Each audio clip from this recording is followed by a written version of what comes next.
ole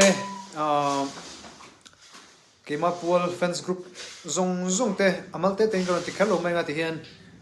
karon forward call le mai nga hey kelsia kan zai zawa kim kimanen kan hawa kim kima in lua thar heta mission veng thanga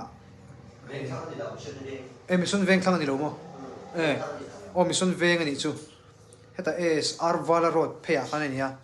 in nuam deuh mai lo lua hei ma chu hei ein sil sak sar ani in zawai in tui deuh muhil ve gula hei cho kan lei mu mal lo kan e ve dona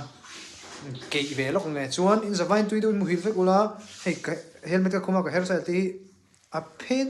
a pher noi ma in zawai tui deuh muhil ula nak tuk zinga te pathian zara lim le dam takin in thole thau doni o mutui mang tha tha ve gule ka o hei ka sai na san deuh hian in a tham ve deuh thina pathian zara nak tuk zinga te chuan in a normal le mai tur anga yang mutui ve gule akim kiman bye bye ve reng re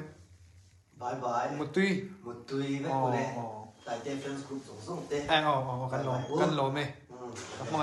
kan mangai vek chu kan mangai te o le o